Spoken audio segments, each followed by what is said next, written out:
The Lion of Judah shall break every chain. The Lion of Judah shall break every chain. The Lion of Judah shall break every chain and give us a victory again and again.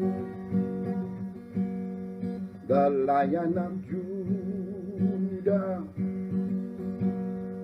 shall break every chain. The Lion of Judah shall break every chain.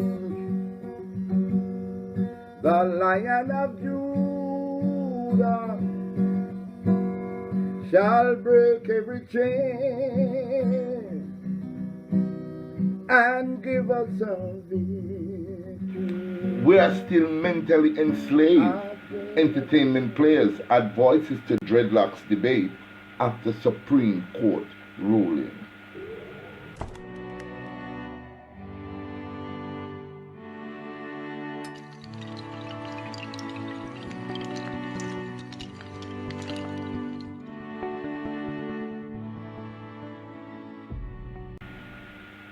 A very pleasant good morning, ladies and gentlemen. The fire has become hotter and hotter and blazing hot.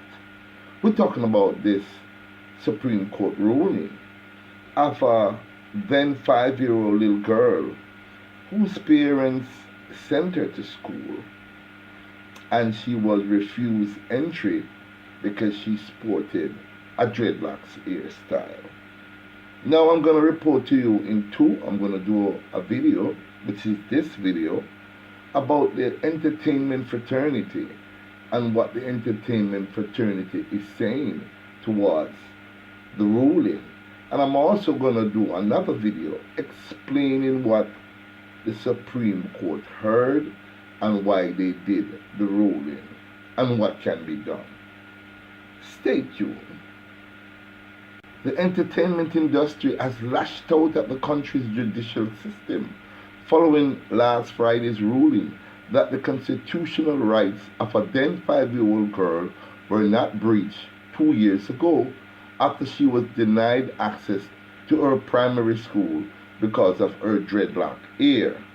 Bounty Killer, Taurus Riley, Scatterbarrel, Itania, Tanya Stevens, and Kabaka Pyramid were a few of the individuals who took to social media on the weekend to voice their opinions on what many of them describe as a blatant act of discrimination.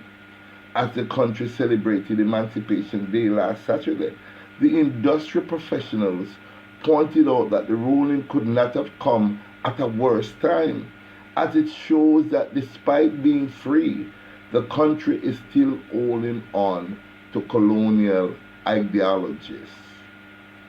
Kiona Williams, entertainment consultant, told the newspaper that with the international attention the story has been getting, the government must be looking at ways to correct what she considered the Supreme Court's blunder. This issue has brought on a feeling of shock and outrage, not just in Jamaica, but across the entire globe. This story has been picked up by the Washington Post, Shade Room, and a host of other international news outlets, and it does not look good on the country. Jamaica's identity was built on Rasta, the country's most celebrated international icon. Bob Marley is a Rastafarian. Our music, tourism, and culture is identified globally because of Rasta. And so to ban locks in school is clear hypocrisy, she said. To add insult to injury, this ruling couldn't possibly occur at a worse time. It was the last business day before the emancipation holiday. It brought instant awareness of this anti-black move by the judicial system on a pro-black day. As a representative of an artist, Itana, who embraced her black skin, her natural hair, I'm appalled by the decision.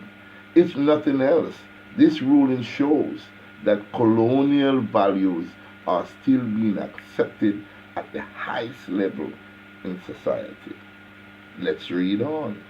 Businessman and dancehall aficionado Michael Dawson, who was recently appointed CEO of the Garvey Institute for Human Development, said the only thing that will fix things for Jamaica going forward is education. Dawson told the newspaper that he believes too many Jamaicans are still mentally enslaved. My issue is not necessarily with the court ruling, because you understand procedural matters.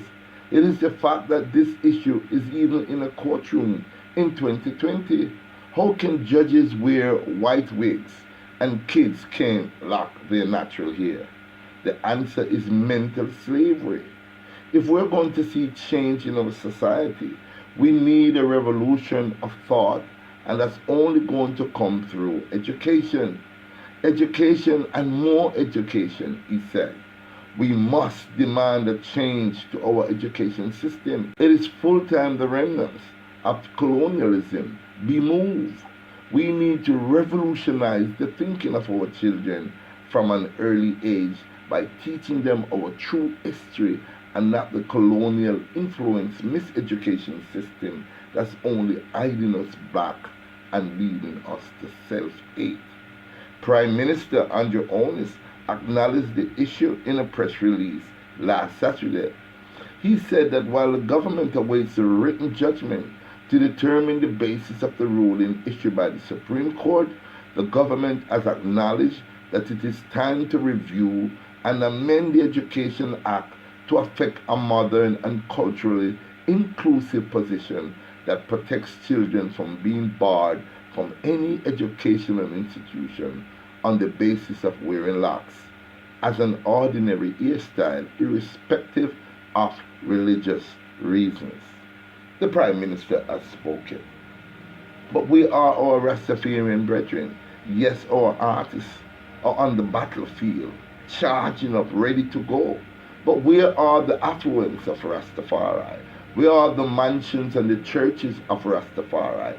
Now is the time for us to step up, wise up and rise up, as the Honorable Marcus Garvey said, and do the right thing, and make sure that what has happened to this beautiful little 5-year-old girl at the time will never happen again.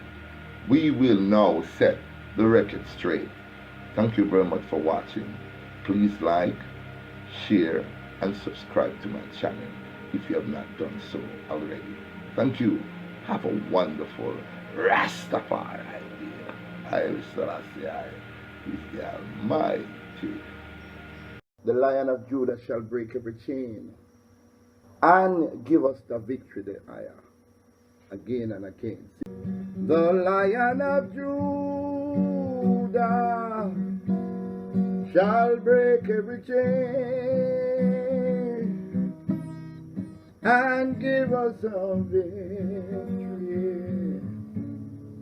again and again.